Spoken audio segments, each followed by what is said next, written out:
সুন্দরগঞ্জ উপজেলার তিস্তা নদীর উপর নির্মিত মৌলানা ভাসানী সেতু চালু হওয়ার পর ভাগ্য পরিবর্তন হয়েছে চরবাসী। হরিপুর ইউনিয়নের মধ্য দিয়ে ১৪৯০ মিটার এই সেতুর দুই পারে গড়ে উঠেছে ৫ শতাধিক স্থায়ী ও ভাসমান দোকানপাট। এতে করে কর্মসংস্থান সৃষ্টি হয়েছে হাজারো মানুষের। সেই সাথে চরবাসীর জীবনযাত্রার মানের পরিবর্তনে ছোঁয়া লেগেছে।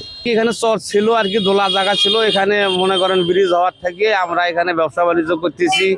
এখানে বেশ আর কি মানুষ জনগণ এখানে আইসে যাওয়া করে। এখানে ব্যবসা বাণিজ্য মোটামুটি চলতেছে। কেউ ছিল মাঝি, কেউ বা করতেন কৃষিকাজ। আজ তারাই কর্ম পরিবর্তন করে দেখছেন নতুন আয়ের উৎস। সেতুর প্রায় ২ কিলোমিটার পর্যন্ত সড়কের দুপাশে বিনোদন কেন্দ্র, রিসোর্ট ও শিল্প প্রতিষ্ঠান গড়ে তুলেছেন। সেই সাথে বেড়েছে সেতুর আশপাশের জমির দান। এগুলো তো জঙ্গলবাট ছিল, অনেক কিছু ছিল। এখন জমি জমা এখানকার ১ শতক জমির দাম বহু টাকা মূল্য। শতকে বলছে তো চলছে ২ লাখ ৩ লাখ টাকা পর্যন্ত। তাই এখানকার মানুষের অনেক কর্মসংস্থান সৃষ্টি হয়েছে এপার ওপারে। ব্রিজ হওয়ার পর থেকে এখানে কর্মসংস্থান সৃষ্টি হয়েছে এবং অনেক দোকানপাট এখানে হয়েছে এবং ভবিষ্যতে আরও হবে।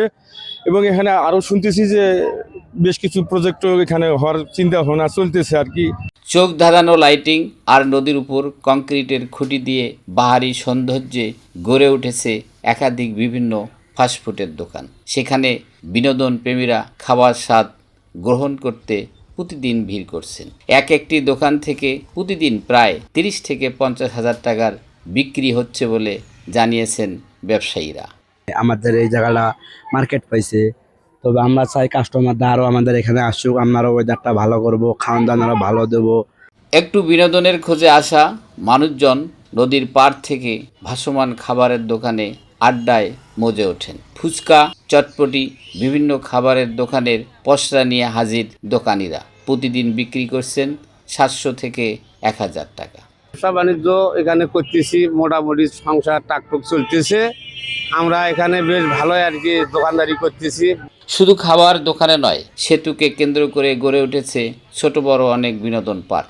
সেখানে নাগরদোলা, দোলনা সহ বিভিন্ন রাইড দেখা যায়, যা শিশুদের আনন্দ উপভোগ মাধ্যমে পাশাপাশি ব্যবসায়ীদের আয়ের বড় সুযোগ তৈরি হয়েছে। এখানকার মানুষের অনেক কর্মসংস্থান সৃষ্টি হয়েছে এপার ওপারে। যারা বেকার ছিল তারা এখন আর বেকার নেই, ইনশাল্লাহ দোকানপাট দিয়ে কড়িগুলি খাচ্ছে। সেতুর উত্তর পারে পাঁচপীর এলাকায় গড়ে উঠেছে ঢাকাগামী বাস কাউন্টার। সেখান থেকে প্রতিদিন হাজারো যাত্রী দেশের বিভিন্ন জেলায় যাতায়াত করছেন।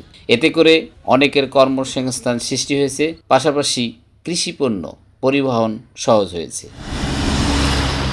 হরিপুর ইউনিয়ন পরিষদের চেয়ারম্যান জনাব মোহাম্মদ মোজাহারুল ইসলাম বলেন, সেতুটি চালু হওয়ার পর যোগাযোগ ব্যবস্থার অভাবনীয় পরিবর্তন হয়েছে। সেই সাথে চরবাসীর জীবন মান অনেকটা পরিবর্তন হয়েছে। তিনি আরও বলেন, তিস্তা মহাপরিকল্পনা বাস্তবায়ন হলে এটি একটি নৌবন্দরে পরিণত হবে। যদি এই সেতু এবং সুন্দরভাবে রাস্তাঘাট নির্মাণ হয়, তিস্তা মহাপরিকল্পনা বাস্তবায়ন হয়, তাহলে আমাদের হরিপুরে একটা ইকো পার্ক সহ এবং একটা ব্যবসা কেন্দ্র গড়ে উঠবে, জোন গড়ে উঠবে এবং হরিপুরে একটা নৌবন্দর স্থাপিত হবে ইনশাআল্লাহ। মান্নান আকন্দ, মাধুকর নিউজ, সুন্দরগঞ্জ, গাইবান্ধা।